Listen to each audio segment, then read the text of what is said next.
დილამშვიდობის ეთერშია დღის ნიუსრუმი, მე ვარ ლელა ბაღდავაძე. პოლიტიკური დიალოგის განახლება ბოლო პერიოდში მიღებული კანონების გაუქმება, პროტესტის ფარგლებში დაკავებული ადამიანების მიმართ ძალადობის ფაქტების საფუძვლიანი გამოძიება და დაპატიმრებული ჟურნალისტებისა და პოლიტიკური ლიდერების გათავისუფლება. მხოლოდ მცირე ნაწილია იმ რეკომენდაციების, რასაც ქართულ ოცნებას ახლა უკვე ევროსაბჭოს კონგრესი აძლევს. საქართველოში შექმნილ ვითარებაზე გუშინ სტრასბურგში სწორედ აღნიშნულმა ევროპულმა ინსტიტუტმა იმსჯელა და მივიდა დასკვნამდე, რომ საქართველოში დემოკრატია საფრთხის ქვეშაა. რაბედიელის საერთაშორისო პარტნიორების მიერ მომზადებულ მორიგ რეკომენდაციებს ამ და სხვა საკითხებით ვიწყებს ზუსტად 1 წუთში, იქამდე კი თვალი გადავალოთ ბოლოს სიახლეებს.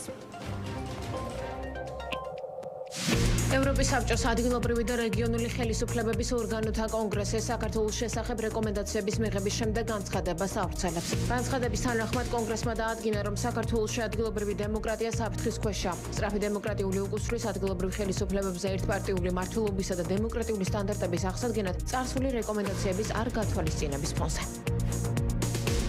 სამართალ დამცველებმა ბათუმში საერთაშორისო დონეზე ინტერპოლის წითელი ცირკულარი ძებნილი თურქეთის რესპუბლიკის მოქალაქე დააკავეს. დაკავებული თურქეთის რესპუბლიკის სამართალდამცავი ორგანოების მოთხოვნის საფუძველზე მძიმე დანაშაულისთვის ინტერპოლის წითელი ცირკულარი საერთაშორისო დონეზე იძებნებოდა.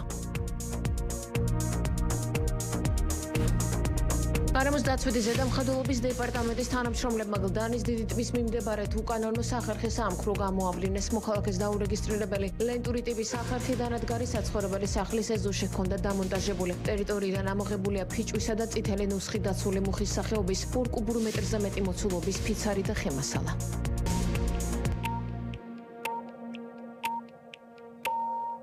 მაშასე ეს არის დღის ნიუსრუმი, კიდევ ერთხელ მოგესალმებით და წარმოგიდგენთ ჩვენს პირველ სტუმარს, პარტია ფედერალისტების ერთ-ერთი ლიდერი თენგო კითაძე იმყოფება ჩვენთან. გამარჯობა ბატონო თენგო და მოგესალმებით. ბატონო თენგო, ევროპა საქართველოს მორიგ ჯერზე მიმართავს კონკრეტული მოწოდებებით. ამჯერად ევროსაბჭოს კონგრესმა მიიღო ჩვენი ქვეყნის შესახებ რეკომენდაციები და მე დღეს ამით დავიწყოთ. ევროსაბჭოს კონგრესი მოუწოდებს საქართველოს ხელისუფლებას სასწრაფოდ განაახლონ პოლიტიკური დიალოგი მთავრობის ყველა დონეზე ინკლუზიური პოლიტიკური პროცესის მეშვეობით, რომელშიც ყველა დაინტერესებული მხარე იქნება ჩართული პოლარიზაციის შესამცირებლად და პლურალისტურ დემოკრატიაში აუცილებელი კონტროლისა და ბალანსის აღსადგენად და განახორციელონ ვენეციის კომისიის მოსაზრებები, რათა აღადგინონ ნამდვილი ადგილობრივი დემოკრატია.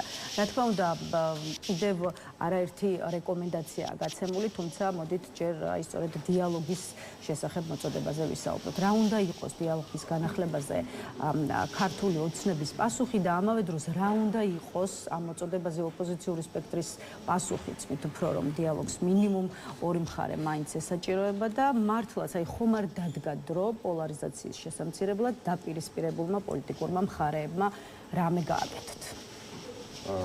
თქვენი კითხეთ რა უნდა იყოს დიალოგის წინაპირობა. ევროპის საბჭოს კონგრესმა თავისი შეხედულება რა წინაპირობები უნდა იყოს საერთოდ. ხო, ან თვითონ ჩამოთვალა ის რა უნდა იყოს წინაპირობები, ასევე ჩემი აზრით ძალიან მოზომილი რეკომენდაციებია.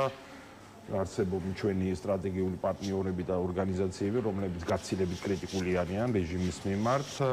ევროპის საბჭოს ახასიათებს ხოლმე, როცა ყოველთვის რაღაც გასაშუალებული მოზომილი რეკომენდაციები ან რჩევების გაკეთება, ესეც ერთ-ერთი ასეთი მსგავსი ტიპის რეკომენდაცია, თუმცა ამასაც ვერ შეასრულებს. როცა დიალოგზე საუბრობს კონგრესი, იქვე ლაპარაკობს, რომ რეპრესიებს თავი დაანებება, ხო? ეგ გულისხმება იმ კანონების გაუქმებაში, რომელიც რეჟიმმა ბოლო პერიოდის განმავლობაში მიიღო. სიტყვის და გამოხატვის თავისუფლება არ შეზღუდო, პოლიტიკური პლურალიზმს ნუ ებრძვიო და რეპრესიები რო შეწყვიტოს ბიძინა ივანიშვილმა, მერე ძალაუფლება როგორ შეინარჩუნოს.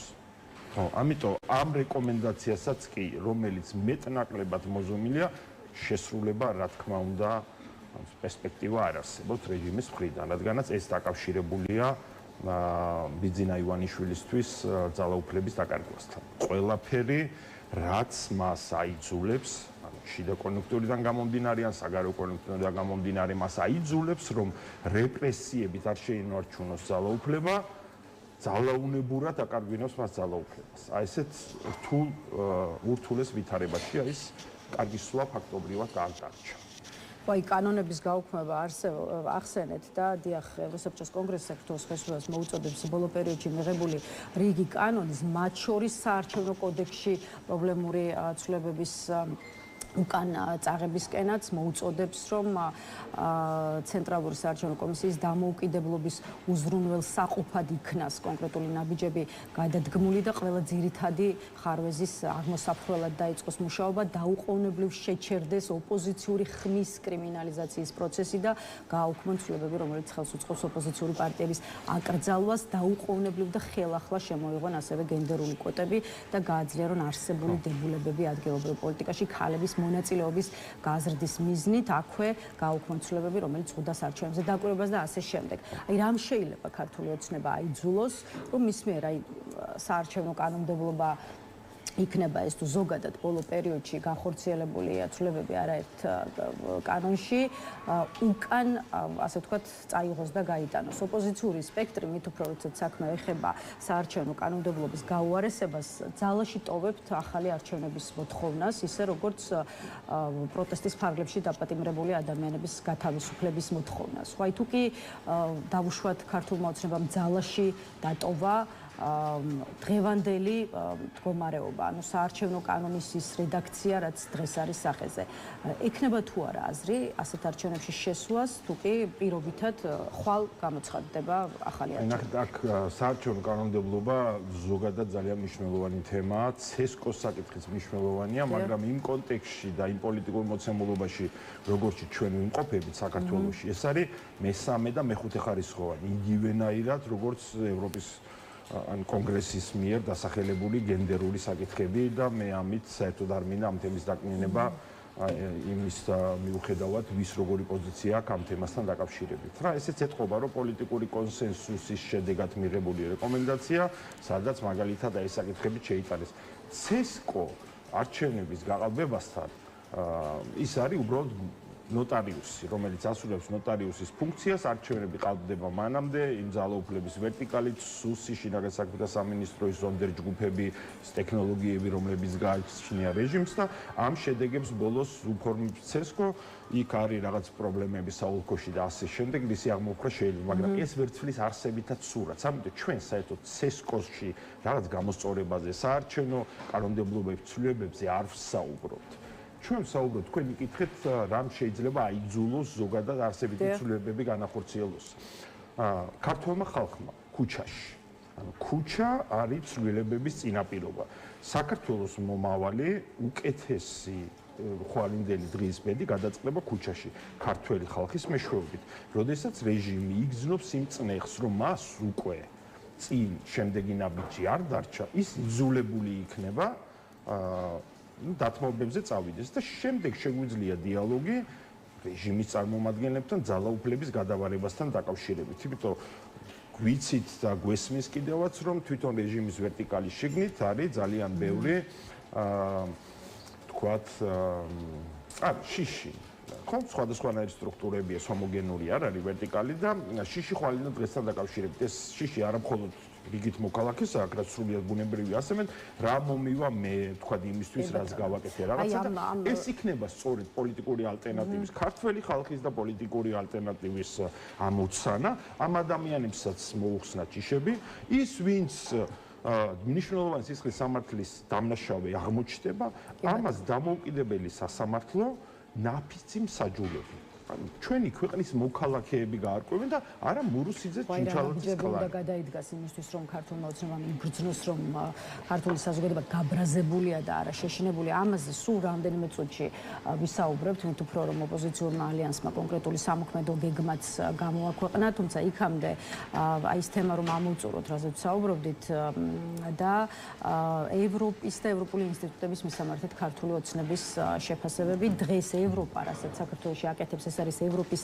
ცივილიზაციური ტრაგედია, ევროპული ინსტიტუტების ხელმძღვანელობა ხელიდან მიდის და კიდევ ერთი აღარ არსებობს არავითარი პროდასავლური და ანტიდასავლური, არსებობს მხოლოდ ქართული და ანტიქართული საკუთარი ქვეყნის ინტერესებით მოქმედი ერი და უცხო გავლენით მოხიბლული რადიკალები. აი, ასე აღწერს მაგალითად შალვა პაპუაშვილი ევროპის და ევროპული სტრუქტურების დღევანდელ პოზიციონირებას, ისე როგორც ეროვნულს და ქართულს უწოდებს თავად ქართული ოცნების პოლიტიკას, მათ კი ვისგანაც განსხვავებული აზრი ისმის, მათ შორის ოპოზიციური სპექტრიც შეფასებული ხართ, როგორც აი სწორედ უცხო გავლენით მოხიბლული რადიკალები. ხა მე დიალოგის პერსპექტივაზე გკითხეთ ოპოზიციურ სპექტრსა და ქართულ ოცნებას შორის პირველი კითხვის დასმისას და ახლა უნდა გკითხოთ რა რესურსი დარჩა, არა მხოლოდ თქვა თქვენს ოპოზიციასა და ქართულ ოცნებას შორის ურთიერთობების ოდნავ მაინც გადასვლისა კონსტრუქციულ რეჟიმში, არამედ რა რესურსი დარჩა ბრიუსელსა და ქართულ ოცნებას და სტრასბურგსა და ქართულ ოცნებას შორის აი ამ კონფრონტაციული ფონის განეიტრალების. არანაირი რესურსი არ დარჩა. ეს ყველაფერი, რაზეც ჩვენ საუბრობთ, ქართველი ხალხის ინტერესი და რეჟიმის ინტერესები არ არის ერთმანეთთან თავსებადი. შეძლებს რეჟიმი გადარჩენას, ნებისმიერ ფორმატში საზოგადოების ჩვენი საერთაშორისო პარტნიორების ასე თუ ისე შეთრევას, ესე ჟარგონს გამოვიყენებდი, თუ შეძლებს, მაშინ ეს აისახება ქართული საზოგადოების, ქართველი ხალხის დღევანდელ და ხვალინდელ დღეზე. თავსებადი არ არის ინტერესები, რა ჭირდება ადამიანს აქ, ჭირდება დამოუკიდებელი სასამართლო იმისთვის, რომ იყოს დაცული და ჭირდება ის გარემო, სადაც მისი ფუნდამენტური უფლებები, ჩვენ ხო ბევრზე აქვს საუბრობ, ხო? ფუნდამენტ ტროტუარზე დგომის გამო ადამიანებს ციხეში რო უშვებენ, ეს არის, არ ვიცი, ყველანაირი ფუნდამენტური უფლებების დარღვევა, რაც კი რომის იმპერიის შემდეგ დაწერილა საერთოდ კაცობრიობის ისტორიაში, ხო? კონსენსია საზოგადოებაში, მათ შორის ავტოკრატიულ რეჟიმებში, რომ ეს ძალიან ცუდია. ამიტომ უშუალოდ პროპაგანდა იმაზე, რომ თითქოს ადამიანებს ტროტუარზე დგომის გამო არ იჭერენ, ციხეში არ უშვებენ. ამიტომ არ არის თავსებადი რომ საუბრობთ მესმის ეს მომხიბვლელი თემა არა მარტო ჩვენი უცხოელი პარტნიორებისთვის რომ ყოველთვის ცდილობენ რომ აი დიალოგი შეიძლება რაღაცა გამოვიდეს და არსებობს პოლიტიკური ჯგუფები საქართველოში მათ შორის რომლებიც ხუაიხუა ცადოთ რაზე უნდა ვილაპარაკოთ აი ნებისმიერი დათმობა ისეთ მდგომარეობაშია ბიძინა ივანიშვილი დღეს მდგომარეობა ესეთი სუსტი არაძოს არ ყოფილა ნებისმიერი დათმობა იქნება ეს რეპრესიებთან ძალადობასთან პოლიტიკური ოპონენტების დევნასთან ნებისმიერი დათმობა აკარგვინებს მას ძალაუფლებას. ანუ მისთვის, მისი პერსპექტივიდან ეს არის გადარჩენის საკითხი, ხო? და ეხლა რაზე უნდა წამოვიდეს და სხვა რაზე ველაპარაკო? აი, შალვა პაპუაშვილს, აი, უვიც საშუალო სტატისტიკურ რაღაც ტექნოკრატს რაზე ველაპარაკო? ადამიანს თავისუფალი ქვეყნის ისტორია არის. ეს არის თქვენ რომ განცხადება რომ წაიგეთ, იქედანაც ხო ეთყობა. საერთოდ ვერ ხვდება რა იყო საქართველოს და არის და უნდა იყოს ცივილიზაციური თვალსაზრისით. ანუ საიდან მოვდივართ, რა იყო ევროპა, რა როლს თამაშობდით, რატომ მივიღწოდით იქეთ, რომ ეს ჩვენი ცივილიზაციური არჩევანია და ეს სულელი გამოდი მე თან დარწმუნებული ვარ რომ ამის შეიძლება ჯეროდეს ეს არ არის ხო მესიბოქცი ანუ უვიცები არიან რაღაცა სამი წინადადება იურისპრუდენციაში ისწავლეს ანუ სწორხაზოვნად ისიც კი ვერ გაიგეს აი ამ დოგმების და სამართლის პრინციპების უკან რა დგას ფილოსოფიურად ეგეც ვერ გაიგეს ესეთი ხალხი შეერჩია ბიძინა ივანიშვილმა ხო იმიტომ ხა მანქურთი ესეთი უნდა იყოს რა ადამიანი ხა ფულის და საკუთარი კეთილდღეობის გამო უნდა გაყიდო ქვეყნის ეროვნული ინტერესები და ხა კომპეტენტურის და საკუთარ თავზე წარმოდგენა რო გააჩნია ეგეთი ადამიანის პოვნა რთულია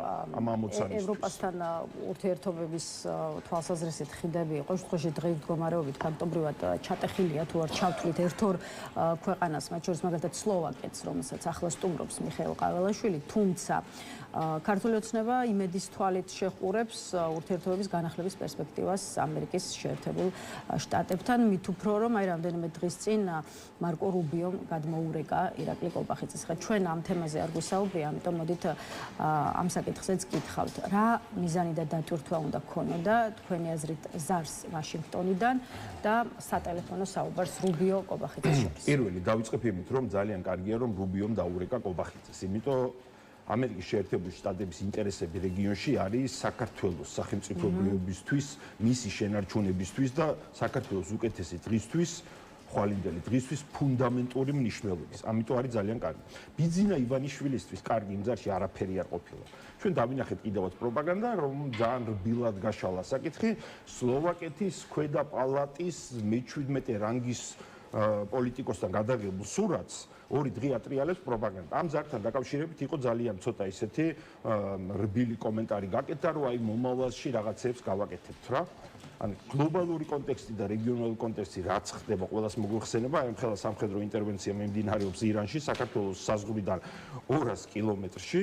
და თვითონ სახელმწიფო დეპარტამენტმაც ხო გამოაქვეყნა ძალიან მოკლე დახასიათება ამ საუბრის, რომ შავი ზღვის რეგიონში უსაფრთხოების საკითხებს და დიახ, ეს ეხებოდა შავი ზღვის რეგიონში უსაფრთხოების საკითხებს და არაფერი გადატვირთვის თვალსაზრისით ამ საუბარში ვერ იქნებოდა, თუნდაც იმის გათვალისწინებით, რომ რუბიოს ზარამდე წინათღით ტრამპის ადმინისტრაცია, მაშინ, როდესაც შეეძლო უბრალოდ ერთი წინადადება, ერთი სახელი და გვარი ამოიღო იმ ბაიდენის სანქციებიდან, გაუგრძელა ბიძინა ივანიშვილს სანქციები 1 წლით. ანუ ესეც აჩვენებს.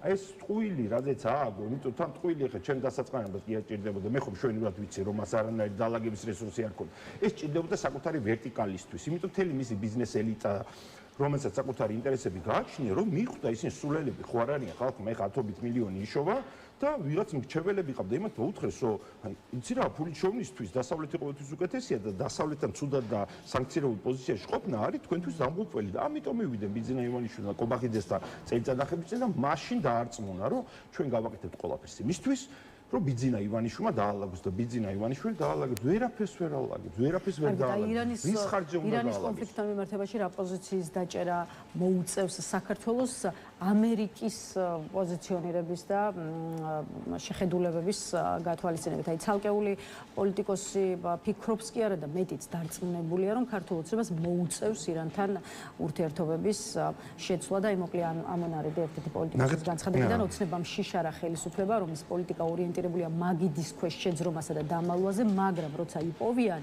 როგორც ამერიკის შეერთებულმა შტატებმა იპოვა, არ ექნება საშუალება ორ ფეხზე მტკიცედ დადგეს პარტია თავისუფლების მოედანში ვისმენთ ასეთ განცხადებას. აი თქვენ რა პასუხი გაქვთ კითხვაზე, მოუწევს თუ არა ქართულ ოცნებას ირანთან დღეს არსებული ურთიერთობების გადახედვა და ბიძინა ივანიშვილის მთელი ფილოსოფია, ანუ რაც წარმოადგენს ეს ადამიანი და რაც ისწავლა, ნაკითხი არ არის და პოლიტექნოლოგიები მას არ უსწავლია, მაგრამ გრძნობის დონეზე და ინსტინქტების დონეზე ეს ყველაფერი მოდის იმ თავისი საქმიანობიდან, რომელიც ჰქონდა 90-იანი წლების რუსეთში, ანუ დაცებლურ რაღაც დელეცურ სამყაროში, რომელიც იყო ძალიან საშიში და ამ სამყაროში მან თავისი უნარებიდან გამომდინარე არათუ გადარჩენა შეძლო, არამედ გამდიდრება და რაღაც პოზიციების მოპოვება. ეს მის მხოლოდ ძალის ხმა. და სწორედ ამიტომაც მსოფლმხედველობრივი თანხმედრაც აქვს ზოგადად ავტოკრატიულ მმართველობასთან, მაგრამ ძალის პოზიციას პატივს სცემდა და ამიტომ გააკეთა მაგალითად არჩევანი ღიად რუსეთის სასარგებლოდ უკრაინის ომის დაწყების შემდეგ და გაემიჯნა დასავლეთს, იმიტომ სუთვლიდა, რომ დასავლეთი არის მიუხედავად თლიანში და პროდუქტისა, მიუხედავად სამხედრო ინდუსტრიისა და რაღაცა, ის არანაირ ინტერვენციებს არ გაანახორციელებს, ის შეიძლება შეშფოთდეს, მაგრამ ჩემთვის ადგილზე არაფერი არ შეიცვლება, მაგრამ რუსეთი ფაქტორია, იმიტომ მას აქვს ძალა. და ეს ჰქონდათ მოლოდინი და ამიტომ ლოცულობდა მთელი პროპაგანდა, რომ აი მოდის დონალდ ტრამპი მეორე ვადით, რომელიც თურმე აგერ იზოლაციონისტი ყოფილა, ანუ ჩვენ სრული თანხმედრა გვაქვს და რას ხედავს ახლა ბიძინა ივანიშვილი? მოვიდა დონალდ ტრამპი, რომლის იმედის ჰქონდა და მთელი პროპაგანდა აწყო. ვენესუელა მოასუფთავა, სამხრეთ ამერიკაში ყველა ქვეყანას უთხრა, თქვენ ისე დალაგდებით, რომ ამერიკის ეროვნული ინტერესები არ შეილახება. ევროპის კავშირის გრენლანდიასთან დაკავშირებით უთხრა, თუ თქვენი ტერიტორია მიხედეთ, რომ რუსული და ჩინური გავლენები არ იყოს. 2025 წელს ირანს დაარტყა და ეხლაც ირანში უდიდეს სამხედრო ინტერვენცია მიმდინარეობს და სადაც არსებობს იმის მოლოდინი, რომ დიდი სახმელეთო ოპერაციაც დაიწყება. ანუ ხო ყველაფერი სხვანაირად დალაგდა და უცებ დაინახა ბიძინა ივანიშვილმა დასავლეთში გამოჩნდა ადამიანი და ძალა, რომელიც მზად არის ეს ძალა გამოიყენოს, ეს მისთვის არის ყველაზე რთულად გადასახარჯი სიტუაცია. ანუ რეალური შიში, რასაც ის შეიძლება რუსეთთან მიმართებით გრძნობდა, იმაზე მე შიშს გრძნობ დღეს ამერიკის შეერთებულ შტატებთან. ხო და ეს პასუხობს ყველაფერს, ეხლა ცალფეხზე დადგომის მასტერკლასს ჩაატარებენ. ცალფეხზე დადგომი რას ქვია? ამას გვაჩვენებს ახლო მომავალში ქართული ოცნება. დაველოდოთ პროცესების განვითარებას, მართლაც დრო აჩვენებს რა და რას და როგორ გააკეთებს ქართული ოცნება. იქამდე ირაკლი კობახიძესთან მარკო რუბიოს მიერ განხორციელებულ ზარზე ირანის ელჩის და ალბათ ზოგადად ირანის რეაქციაზეც მინდა ვისაუბროთ და იცით რომ მალევე მოჰყვა სოციალურ ქსელში სწორედ ირანელი დიპლომატის მხრიდან საკმაოდ ვრცელი პოსტი რომელშიც ახლა პირდაპირ არა, მაგრამ შეფარვით ნამდვილად იყო უქარა გაჟღერებული ჩვენი ქვეყნის მიმართ, ვინც ტრამპს მხარს აუბამს, ის ქვეყნის შიგნით ფასს გადაიხდისო. ასე წერდა ირანელი დიპლომატი პოსტში, რომელიც სხვა შორის დღეისთვის აღარ იძებნება და რამდენიმე საათში წაშალა ირანის ელჩმა მისი ეს განცხადება. რადგან თვითონ ელჩის განცხადებაზე ამ დღეებში ბევრი შეფასება მოვისმენთ, აი თქვენ მინდა ამ პოსტზე ქართული ოცნების რეაქციაზე უფრო გკითხოთ. რეაქცია თუ არ ვიცი, ურეაქციობა ალბათ უფრო სწორი სიტყვა შეიძლება იყოს, იმიტომ რომ მართველი პარტიის მხრიდან ამ საკითხზე ვხედავთ ფაქტობრივად მართლაც დუმილს. აი გითხარით, რას უნდა ნიშნავდეს ირანის ელჩის განცხადებაზე ოცნების ფაქტობრივი დუმილი და ის რომ მართველი პარტიიდან ირანს მუქარაზე არავინ პასუხობს.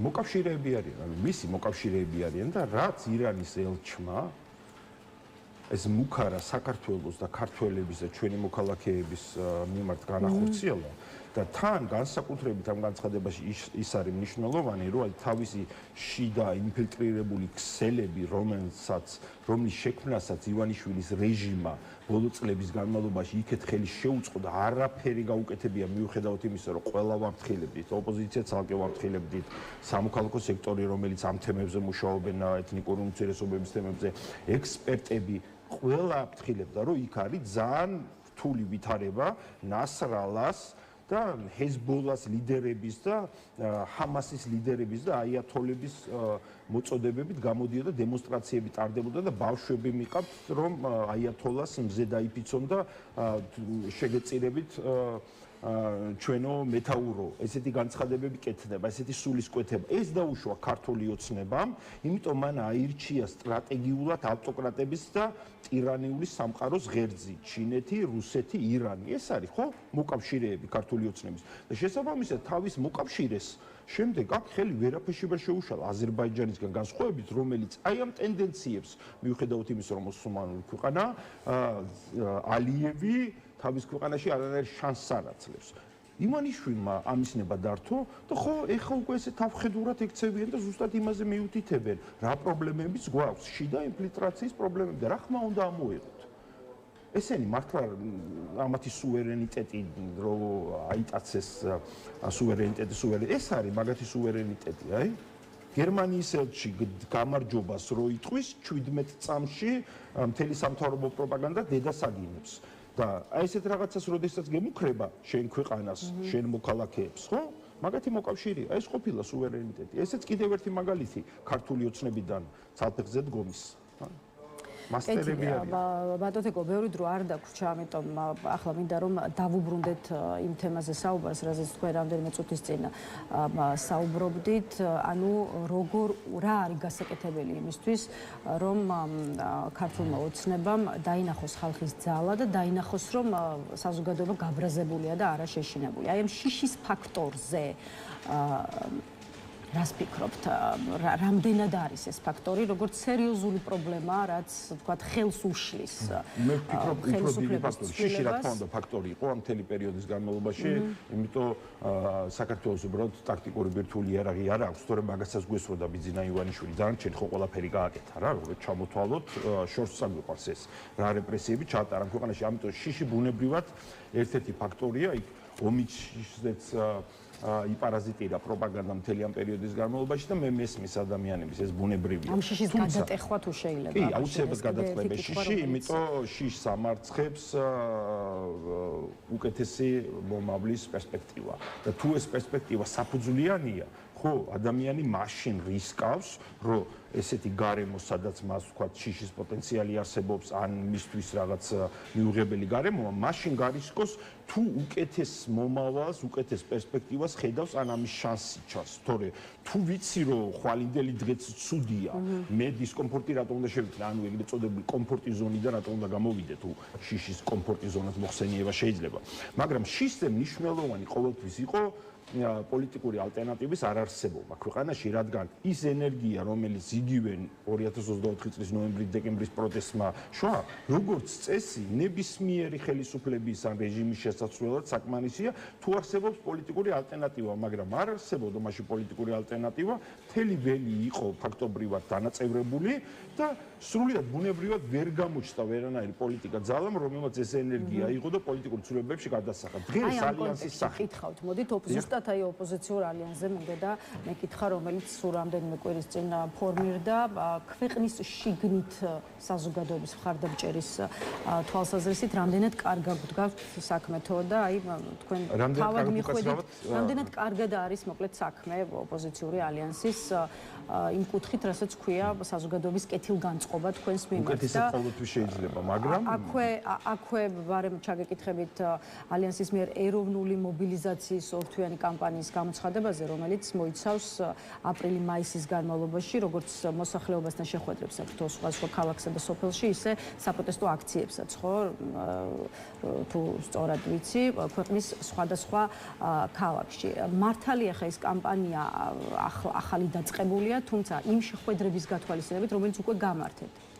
ისე მკითხვამდე რომ მივიდეთ, რაც უკვე დაგისვით. როგორია თქვენს მიმართ საზოგადოების კეთილგანწყობა? ხა ერთია რომ ადამიანებს ქართული ოცნება აღარ მოსწონდეთ და მიიჩნევდნენ რომ ცვლილებებია საჭირო, მაგრამ მეორეა რამდენად ხედავენ ოპოზიციურ ალიანსში სწორედ იმ პოლიტიკურ ალტერნატივას, რომელზეც თქვენ საუბრობთ.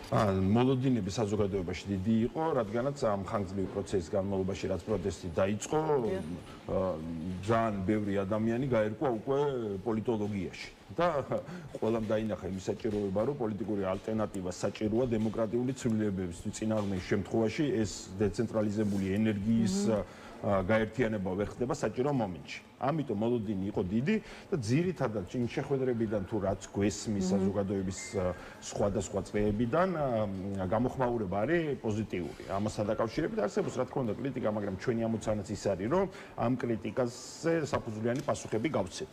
და ეროვნული მობილიზაციის კამპანიაც სწორედ ამ მიმართულებით მიდის. ანუ მისი დანიშნულება არის შემდეგი: საზოგადოების ერთი ის რომ აჩვენოთ, რომ არსებობს პოლიტიკური ალტერნატივა, იმიტომ პოლიტიკური ალტერნატივა კი ესე ისმის, რომ აი თვითონ პარტიები ერთად დადგნენ და რაღაცა და უკვე რატოა უკვე პოლიტიკური ალტერნატივა. ეს ნიშნავს იმას, რომ შენ უნდა აჩვენო, რომ სრულიად განსხვავებული წარსულში შესაძლოა ერთმანეთთან დაპირისპირებულ პარტიებს გააჩნიათ რესურსი ერთად იმუშაონ საკვანძო საკითხებთან დაკავშირებით. იმიტომ თუ იცვლება ბიძინა ივანიშვილის რეჟიმი და ამ პარტიებს ამის რესურსი არ გააჩნიათ, მაშინ ქაოსია ქვეყანაში და ქაოსი, რა თქმა უნდა, ყველასთვის მიუღებელია და ამიტომ რჩება თავის შიშის პოზიციაში და არ დგამს ნაბიჯს, არ შემოდის პროტესტში და არ იბრძვის რეჟიმის წინააღმდეგ.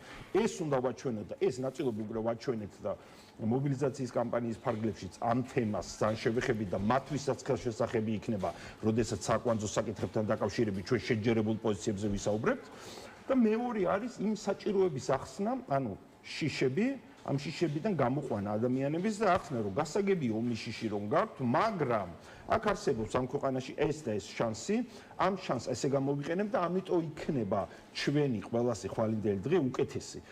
და რა პერსპექტივას გვიტოვებს ბიძინა ივანიშვილის რეჟიმი, თუ ჩვენ მისი ჩანაცვლება ვერ მოვახერხებთ, რომ რჩებით დასავლური სამყაროსგან სრულ იზოლაციაში ჩვენი მოსისხლე მტრის ოკუპანტი ქვეყნის პირისპირ მარტო და ისტორიულად ყოველ ჯერზე, როდესაც საქართველოს თავისი მოკავშირეების გარეშე რუსეთის პირისპირ მარტო დარჩა, ეს დასრულდა ქართველების გენოციდით.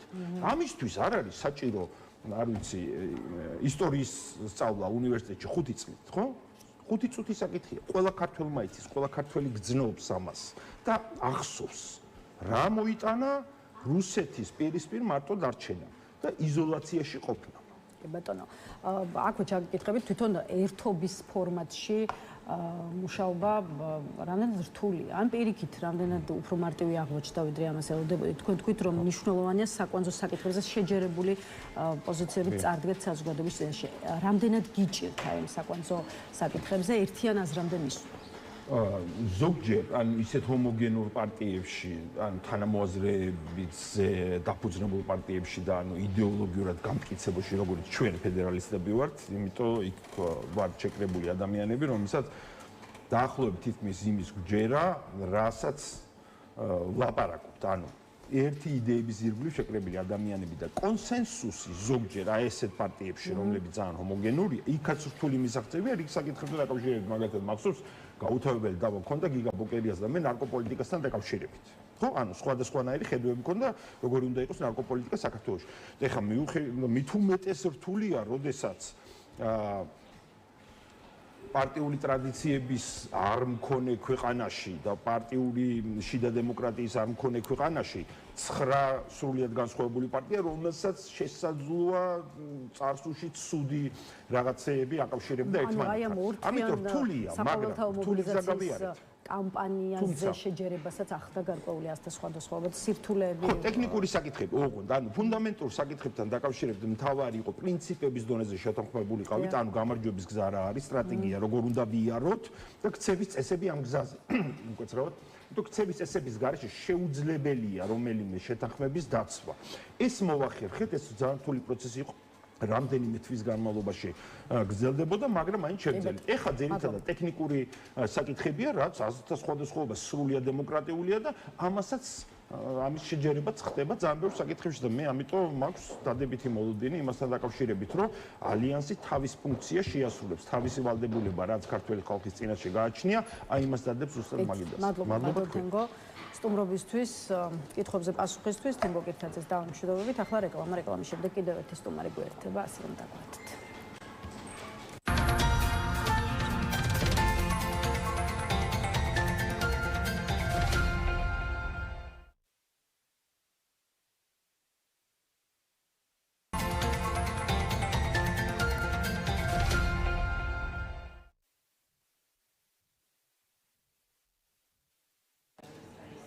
მაშასე რეკლამა დასრულებულია, ბრუნდებით პირდაპირ ეთერში და წარმოგიდგენთ ჩვენს კიდევ ერთ სტუმარს, მოძრაობა სოციალური დემოკრატიისთვის წარმომადგენელი ლევან ლორთქიფანიძე შემოგვერთა. გამარჯობა ლევან და მადლობა რომ გვესწრებთ. მოგესალმებით, მადლობა მოწვევისთვის. ლევან, არაერთი საკითხია შეფასების საგანი და შევეცდები რომ რამდენიმე მათგანზე მაინც მოვასწროთ საუბარი, თუმცა მინდა დავიწყოთ სახალხო დამცველის ანგარიშით, რომელიც 2025 წელს ქვეყანაში ადამიანის უფლებების დაცვის თვალსაზრისით არსებულ მდგომარეობას ეხება. საუბარია ბავშვებზე, ქალებზე, მოხუცებზე, პატიმრებზე, პროტესტის ფარგლებში დაკავებულ ადამიანებზე, მათ მიმართ არასათანადო მოპყრობის ფაქტებზე, იმაზე რომ აქციის არც ერთი მონაწილის დაზიანების მაღალი ხარისხის მიუხედავად ძალოვანი სტრუქტურის წარმომადგენლიდან არავინ დაესჯილა, რომ შეკრების თავისუფლებასთან დაკავშირებული სამართალდარღვევებისთვის სახდელები არაპროპორციულია და ასე შემდეგ 400 გვერდიანია საბოლოო ჯამში ომბუდსმენის ანგარიში, რომელიც პარლამენტში უკვე შევიდა. აი თუ გაეცანით მომზადებულ ანგარიშს და რამდენად სწორად აფასებს ლევან იოსელიანი ქვეყანაში ადამიანის უფლებების კუთხით შექმნილ ვითარებასა და არსებულ პრობლემებს, იმიტომ რომ ომბუდსმენის მიმართ ბოლო წელიწად ნახევარია საკმაო კრიტიკა ისმის. რა თქმა უნდა 400 გვერდი არ წამიკითხავს, მაგრამ მიმოხილვა, რომელიც გამოქვეყნდა სხვადასხვა ექსპერტების მიერ და ასევე ციტატები და ასე შემდეგ, წავიკითხე ამ ანგარიშის შესახებ და აი აქ ჩვენ ხედავთ, რომ როგორი ლოიალურიც არ უნდა იყოს სახალხო დამცველი ხელისუფლების მიმართ და როგორი საკუთარი ანგარიშებიც არ უნდა კონდეს ხელისუფლებასთან და მასზე დამოკიდებულიც არ უნდა იყოს, სახალხო დამცველი რჩება მაინც საქართველოში ინსტიტუტად. ეს რას ნიშნავს, რომ მას აქვს თავისი წესები, თავისი რეგულაციები და მიუხედავად იმისა, თუ ვინ დგას ამ ინსტიტუტის სათავეში, იქ მუშაობენ ადამიანები, რომლებიც მართლა ზედმიწევნით იკვლევენ ქვეყანაში არსებულ მდგომარეობას ადამიანის უფლებებისა და ამ შესწავლის საფუძველზე გამოაქვთ ხოლმე ობიექტური დასკვნები. აი ამას ვხედავთ დღეს ჩვენ. იქ ასახული არის ყველა ის კრიტიკული საკითხი, რომელიც ჩვენს მოსახლეობას აწუხებს, დაწყებული ბავშვებიდან და დამთავრებული, რა თქმა უნდა, პოლიტიკური საკითხებით. შეუძლებელია როგორი პროსახელისუფლებაც არ უნდა იყო, რომ დღეს ქვეყანაში ვერ შეამჩნია ის ორმაგი სტანდარტი, რომელიც ვრცელდება, თქვათ, პოლიტიკურ პროტესტზე. თქვათ, ხელისუფლების წარმომადგენლებს ყველგან, სადაც უნდათ, როგორც უნდათ, ისე შეუძლიათ შეკრება და აი გუშინ მაგალითად მოძრაობა საზოგადოებრივ მაუწყებელი ხალხს ცდილობდა, რომ ჩაეტარებინა მცირე მსვლელობა საზოგადოებრივ მაუწყებლიდან რუსთავი 2-მდე და რაღაც ეს პროპაგანდისტული პოლიტიკა გაეპროტესტებინა. ორჯერ მიმართეს პოლიციას, ორჯერ მოითხოვეს მიტინგის ჩატარების უფლება მინისტროს. დიახ, ორჯერვე უარი მიიღეს გაუგებარი მიზეზით ვერავინ ვერ ახსნა, რატომ იქ არც ახლა დიდი მაგისტრალები ფერხდებოდა და რაღაცა საზოგადოებრივ ცხოვრებას ეს ხელს არ შეუშლიდა და ბოლოს 10 წუთიანი სახალხო მოამბის ჩვენება ითხოვეს საზოგადოებრივ მაუწყებლის შენობასთან. ეკრანი უნდა გაშლილიყო და მიეშუქებინათ 10 წუთიანი სიუჟეტი და ამაზეც პანიკაში ჩავარდა თქვათ პოლიცია და ხელი შეუშალა ხალხს. აი წინა კვირას თქვათ მაღაროელები ჩამოვიდნენ ჭიათურიდან, პროკურატურასთან მიტინგის გამართვა უნდათ, იქაც პოლიცია გამოჩნდა და მაღაროელებს უთხრა, რომ კი შორიგზიდან ჩამოხვედით, მაგრამ გადადით 500 მეტრით მოშორებით პროკურატურიდან და სადღაც მშენებლობის პოლიგონზე ჩაატარეთ ეს მიტინგი. ასე რომ დიახ, საქართველოში ადამიანის უფლებები იზღუდება და განსაკუთრებით იზღუდება შეკრებისა და გამოხატვის თავისუფლება. ყველა ნაბიჯზე ხელისუფლება დასდევს ადამიანებს, რომ მათ თავიანთი აზრი არ გამოხატონ საჯაროდ. ჩვენ საუბარს ისევ განვაგრძობთ იქამდე ისევ სახალხო დამცველის ანგარიშთან მიმართებაში კიდევ ერთი კითხვა, ბევრი მიმართულებით აქვს მართლაც ომბუდსმენს ადამიანის უფლებების კუთხით არსებული სურათი გაშლილი. ერთ-ერთი მთავარი აქცენტი კი დათმობილი აქვს ბავშვებს და მათ მდგომარეობას და მინდა სწორედ ბავშვებთან მიმართებაში კითხოთ რიცხვებზე, რომელზეც ომბუდსმენი საუბრობს. ერთი რიცხვის მიხედვით 2025 წლის მონაცემებით სოციალურად დაუცველი ოჯახების მონაცემთა ერთიან ბაზაში ირიცხება 399,947 ბავშვი, რომელთაგანაც სხვათა შორის 23,322 პირველად დარეგისტრირდა, ხოლო კიდევ ერთი რიცხვის მიხედვით სწავლის მიტოვების მაჩვენებელი 2025 წელსაც არის ძალიან მაღალი და მნიშვნელოვანი ნაბიჯი ისევ ბავშვიანი ოჯახების საზღვარგარეთ გამგზავრებას უკავშირდება. გასულ წელს მოსწავლის სტატუსი 7,248 ბავშვს შეუჩერდა, 1,366 კი შეუწყდა. აი, რა პრობლემებს აჩვენებს ის ორი რიცხვი, რომელიც სახალხო დამცველის ანგარიში მოხვდა უშუალოდ ბავშვებთან მიმართებაში? საერთოდ შეიძლება ნორმალური და კეთილდღეობის სახელმწიფო ვერ ააშენო, ქვეყანა ვერ გააერთიანო, დიდ ეკონომიკურ წინსვლას ვერ მიაღწიო, მაგრამ როგორი ხელისუფლებაც არ უნდა ყავდეს, ალბათ თავარი ამოცანა უნდა იყოს, რომ ბავშვებმა მაინც ნორმალურად იგრძნონ ამ საზოგადოებაში თავი და ბავშვები მაინც უზრუნველყოფილი იყვნენ ელემენტარული. ყველაზე ღარიბი ქვეყნებიც კი მთელ მსოფლიოში სპეციალურ კვებით პოლიტიკას ატარებენ და პურს და პირველადი მოხმარების პროდუქტებს ურევენ ხოლმე დამატებით მინერალებს, რომ ბავშვები შიმშილის წინაშე არ იყვნენ. შიმშილი არ ნიშნავს იმას, რომ არ ჭამ არაფერს. დღეს თანამედროვე ეპოქაში შიმშილი ნიშნავს, რომ შენი განვითარებისთვის საჭირო ნივთიერებებს ვერ იღებ, ხო? და ესეთი პროგრამები არსებობს, რომ ბავშვები დაიცვან, თქვათ, აი ამ ნივთიერებებისგან, შიმშილისგან, ხო? არსებობს თქვათ პროგრამები, რომლებიც რაც არ უნდა ღარიბი იყოს საზოგადოება, სკოლიდან ბავშვის წასვლას, თქვათ, ეწინააღმდეგება და ცდილობს, რომ ელემენტარული საბაზისო განათლება ყველას მიცეს და ასე შემდეგ. და ჩვენ ვცხოვრობთ სახელმწიფოში, რომელიც ბავშვის მიმართ არის გულგრილი, ბავშვი არ აინტერესებს, მის ბედზე არ ფიქრობს და როცა იწყებ ბავშვის უფლებებზე, მის კვებაზე საუბარს, აბარალებენ ეგრევე პოპულიზმს და აბა სად არის შიმშილი გეუბნებიან და კიდევ ერთხელ ვიმეორებთ, რომ მარტო შიმშილი არ არის დღეს პრობლემა ბავშვებისთვის, განათლება პრობლემაა, ბავშვის შრომა, როგორ იყენებენ, თქვათ, ბავშვები, რომლებიც უნდა ისხდნენ სკოლებში და სწავლობდნენ, ხან ბაზარში არიან, ხან სხვა სივრცეში არიან და ხან ვიღაცის იძულებით ასრულებენ დავალებებს. ასე რომ დღეს სამწუხაროდ საქართველო გავს აი ჩარლს დიკენსმა ოლივერ ტვისტში რო აღწერა ბანდები ბავშვების ქუჩაში, რომელთაც პატრონი არ აყავთ და ვიღაცები ბოროტად იყენებენ მათ შრომას და მათ ენერგიას, აი ისეთ ვითარებაში. სხვა შორის ამას წინათ, როცა შალვა პაპუაშვილი პარლამენტის თავმჯდომარე წლიური მოხსენებით გამოდიოდა პარლამენტში, დაახლოებით 10 დღეს ორი კვირის ამბავია, გახარიას პარტიის წევრმა დეპუტატმა დაუსვა შალვა პაპუაშვილს ასეთი კითხვა, ერთი კანონი მაინც დაგვისახელეთ, რომელიც მოქალაქის კეთილდღეობაზე აისახაო, არადა აი ეს შექმნილი მძიმე რომელიმე სოციალური ფონი იმ ფონზე, როდესაც მხოლოდ ამ მოწვევის პარლამენტს მიუხედავად იმისა, ვინ აღიარებს და ვინ არ ამის ლეგიტიმურობას, ათობით ახალი კანონი მაინც აქვს მიღებული. აი რა პასუხი გაქვთ კითხვაზე, რა არის მიზეზები იმის, რომ არც ერთი ახალი კანონი და კანონები, რომლებზეც მუშაობს საკანონმდებლო ორგანო, არ აისახება არც პირდაპირ და არც ირიბად რიგითი მოქალაქის მდგომარეობასა და ჯიბესზე. ქართულ ოცნებას ესმის მხოლოდ ძალის ენა. თუ აი ეს ჯგუფები, თქვათ ბავშვთა უფლებების დამცველები, დაირაზმებიან, გამოახატავენ თავის მოსაზრებას, გამოვლენ ქუჩაში და აჩვენებენ შალვა პაპუაშვილს, რომ ისინი პოლიტიკურ ფაქტორს წარმოადგენენ, მერე შეიძლება დაიწყოს ამ ხელისუფლებამ ფიქრი იმაზე, რომ რაღაც შეცვალოს კანონში, რაღაც საკითხი განიხილოს, რაღაც დათმობაზე წავიდეს. მაგრამ თუ ის ხედავს, რომ სოციალური ჯგუფები არიან დაშლილები, დაქსაქსულები, ვერ ახერხებენ ორგანიზებას, მას თავისი მხრიდან სულ არ ანაღულებს რა დღეში იქნებიან სხვადასხვა სოციალური ჯგუფები. მაგალითად, გუშინ განიხილებოდა საქართველოს პარლამენტში მინიმალური ხელფასის კანონი. და ჩვენ სოციალ-დემოკრატები საქართველოშიც და მთელ მსოფლიოშიც ვითხოვთ, რომ დადგინდეს მინიმალური ხელფასი. მაგალითად, გერმანიაში საათში 14 და 15 ევროს იღებს ადამიანი, რა ტიპის შრომასაც არ უნდა ასრულებდეს მინიმალურად და საქართველოში დღეს მინიმალური ხელფასი არის 20 ლარი.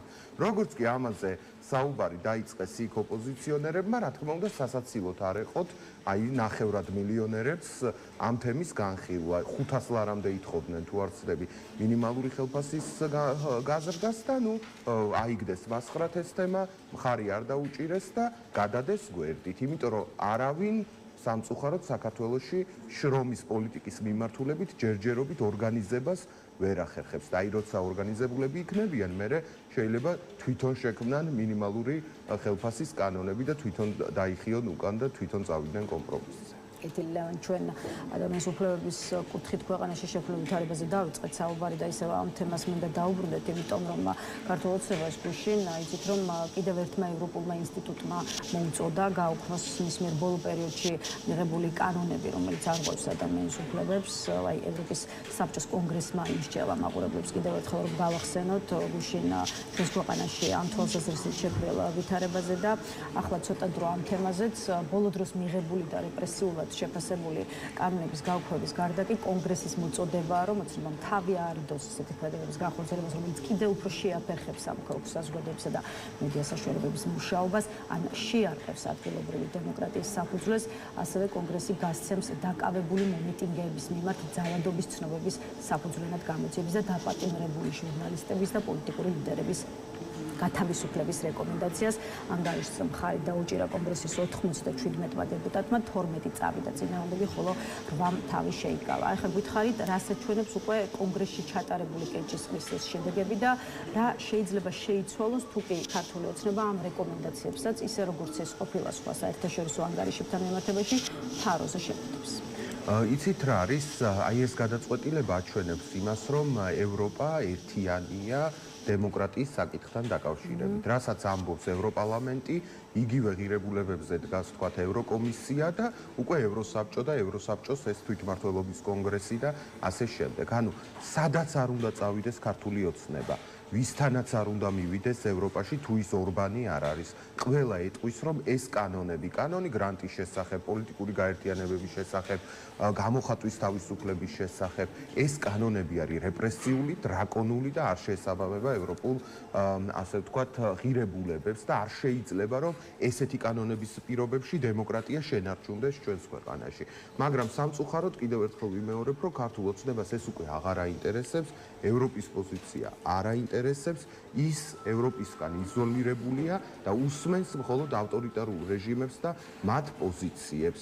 მაგრამ ქართული ოცნების ეს იგნორი ევროპის დამოკიდებულებისა აზარალებს საქართველოს, იმიტომ რომ საქართველო კიდევ უფრო მეტ იზოლაციაში ექცევა არა მხოლოდ ხელისუფლების თვალსაზრისით და პოლიტიკის თვალსაზრისით, არამედ ამას ექნება ეკონომიკური გამოხატულებაც და თქვენ იცით, რომ უკვე ევროპის დღის წესრიგში დგას სავიზო რეჟიმის შეჩერების საკითხი და ასე შემდეგ. ანუ ქართული ოცნების ამ სიჯიუტით და სიყრუით ევროპის პოზიციების მიმართ ზარალდება არა ხელისუფლება მხოლოდ, არამედ შეიძლება დაზარალდეს საქართველოს მთელი მოსახლეობა და ამიტომ ყურადღებით უნდა მივადევნოთ თვალყური ესეთ ამბებს. კეთილი და ბოლოს კიდევ ერთი აუცილებლად მინდა შევეხოთ ამ კვირის კიდევ ერთ აქტუალურ და მნიშვნელოვან საკითხს, რასაც ქვია ამერიკის შეერთებული შტატების სახელმწიფო მდივნის მარკო რუბიოს ზარი ირაკლი კობახიძესთან და ამ ზარზე ირანის ელჩის რეაქცია, ისე როგორც ასევე საინტერესოა და შეფასების საგანია ისიც, რომ თავად ირანის ელჩის განცხადებაზე არაფერი აქვს სათქმელი ქართულ ოცნებას და იმოდით სწორედ ბოლოდან დავიწყოთ. რას ნიშნავს, რას შეიძლება ნიშნავდეს, როგორ უნდა გავიგოთ მართველი პარტიის დუმილი ირანელი დიპლომატის განცხადებაზე, იმიტომ რომ ჩვენ ვხედავთ დღევანდელი ხელისუფლების საკუთარ ყისიერ განცხადებებს, როცა კრიტიკა მოდის ვთქვათ ბრიუსელიდან, ამერიკიდან იქნება ეს ჰელსინკის კომისია თუ ცალკეული სენატორი, ვხედავთ საპასუხო კრიტიკას და თავდასხმას იგივე დიდი ბრიტანეთიდან, უკრაინიდანაც თუ კი იქაც კეთდება რაიმე განცხადება ქართულ ოცნებასთან მიმართებაში, მაგრამ ხო აი კიდევ ერთხელ ქართული ოცნება ირანის ელჩის განცხადებაზე არაფერს ამბობს. ეს სიჩუმე რას ნიშნავს და როგორ უნდა შეფასდეს? გაგიკვირდებათ და ქართველთა ეს თვისება ჯერ კიდევ მე-19 საუკუნეში შესანიშნავად აღწერა ილია ჭავჭავაძემ ლექსში ბედნიერი ერი. ხო, ღირსება რას ნიშნავს, როცა გაქვს ერთი სტანდარტი მოქმედების, ერთი ღირებულებები მოქმედების, ვისთანაც არ უნდა მიდიოდე, ხო? შეიძლება იქ ვიღაცასთან კომპრომისს ეწახვიდე, ვიღაცასთან არ წახვიდე, მაგრამ აი ეს სტანდარტი მორალური უნდა გქონდეს ერთიანი. მაგრამ აი ბედნიერერში ილია ჭავჭავაძე რას წერს, რომ ძლიერთან ასე ვთქვათ შეშინებულია, სუსს აქეთ ჩაგრავს, მუდმივად იცვლის თავის პოზიციებს, თავის დახრა ადამიანს ქართველს, მაშინდელ ქართველს ადვილად შეუძლია და ასე შემდეგ. აი ქართული ოცნება არის აი ამ ბედნიერი ერის ძალიან ნიშანდობლივი და ზუსტი წარმომადგენელი. გერმანიის ელჩს ათრევენ დეპუტატების დონეზე და ის რო არის, რა ქვია, გვარი დამავიწყდა კლოუნის როლს რო ასრულებს პარლამენტში კავკასიის კომიტეტის თავმჯდომარე, ხო? ის დასცინის ხოლმე აშაყირებს, გერმანულად მიმართავს ხოლმე თავისი ზარქუა, ესე მიმართავს ხოლმე, მაგრამ ირანის ელჩთან ისინი არიან გასუსულები, შეშინებულები და ბატონი ხუდუშაური გამოვიდა მგონი და თქვა, რომ ჩვენ ხო ყავსო საგარეო საქმეთა მინისტრიო. გერმანიის ელჩთან არ ყავთ საგარეო საქმეთა მინისტრი, რომ დაელაპარაკოს მას და განცხადება გააკეთოს მის ასე ვთქვათ პოზიციაზე. ხო, აი ეს ორმაგი სტანდარტია, მეგობარს გადაუარე და მტერს ის. და თუ კი ამბობთ, რომ რეაქცია უნდა გქონდეს. მინიმალური რეაქცია შეიძლება ყოფილიყო ირანის ელჩის დაბარება და ახსნა განმარტების მოთხოვნა, რომ რატო გააკეთა ეს განცხადება და ეს მუქარა რატო გააჟღერა საჯაროდ. თან იცით რა არის? ვერ უნდა გაგიბედოს ეგ ელჩმა. თუ შენ გაქვს ღირსეული სახელმწიფო პოზიცია, ქვეყანაში მოქმედი შიგნით მცხოვრები ელჩი ამ ენით არ უნდა გელაპარაკებოდეს, არ უნდა გაშინებდეს. შეიძლება ეგეთი რაღაცა გითხრას დახურულკანს მიღმა და გაგაფრთხილოს, იმიტომ რომ ეს თავის სახელმწიფოს პოზიცია, მაგრამ საჯაროდ და Facebook-ზე ამას არ უნდა აცხადებდეს. ირანის ელჩის ის პოსტი, რომელიც მან Facebook-ზე გამოაქვეყნა, დღეისთვის აღარ იძებნება და სავარაუდოდ არის წაშლილი. ეს რამდენად შეიძლება ნიშნავდეს იმას, რომ ირანს მისი, ასე ვთქვათ, განცხადება უკან მიაქვს. უკან არ მიაქვს ალბათ ეს მუქარა ირანის მხრიდან ლოგიკურია და არსებობს და თავის მოკავშირე სახელმწიფოებს თავს დაესხნენ და მე ირანის პრეზიდენტმა ბოდიში მოიხადა ამისთვის და ირანისგან ყველაფერია მოსალოდნე. მაგრამ უკან რო წაიღო ეს კარგია და ეს ალბათ არის დამსახურება იმ რეაქციისა, რომელიც არსებობდა საქართველოში და ქართულ საზოგადოებაში, იმიტომ რომ ირანელი დიპლომატები ხშირად აქცევენ ხოლმე ყურადღებას იმ საზოგადოებრივ განწყობებს, რაც ქვეყანაში არსებობს. მაგრამ კიდევ ერთხელ ვიმეორებ, ესეთი რამ ელჩებმა ვერ უნდა გაგვიბედონ და მით უმეტეს სამარცხვინო არის ირანის ელჩის ეს განცხადება, როცა ქართული ოცნება მათ ემლიქმნელება და ყველაფერს აკეთებს, რომ მათ ასიამოვნოს, ხან ანძას აანთებენ ირანის ფერებში, ხან იმაზე, რა ქვია, შაჰ-აბასის დაბადების დღეზე დადიან და ასე შემდეგ, მაგრამ მიუხედავად ამ კომპრომისისა და თავის დახლისა, ესე იქცევიან ხოლმე და ერთ ცნობილ ფილმში არის ეპიზოდი, რომ აი ზესუნზირა შეიძლება თავი დახაროს, მაგრამ ძალიან ქვემოთ თუ დახვის თავს, ის ხმება და ნადგურდება. და აი ქართული ოცნება გავს ესეთ ზესუზირას, რომელმაც ძალიან დაბლა დახარა თავი და ეხა უკვე მას დაცინიან, არაფრად არ აგდებენ და ემუქრებიან ბომბებით და დრონებით ელჩები ქვეყნის შიგნიდან. მადლობა ლევან სტუმრობისთვის. დღეს დაგემშვიდობებით. ლევან ლორთქიფანიძე პასუხობდა ჩვენს კითხვებს. დღეს ნიუსრუმი ამით დასრულებულია, თუმცა დღეს ხუთშაბათია, რაც იმას ნიშნავს, რომ საღამოს თავისუფალ სტუდიაში კიდევ ერთხელ შევხვდებით ერთმანეთს, ასე რომ მხოლოდ დროებით დაგემშვიდობებით.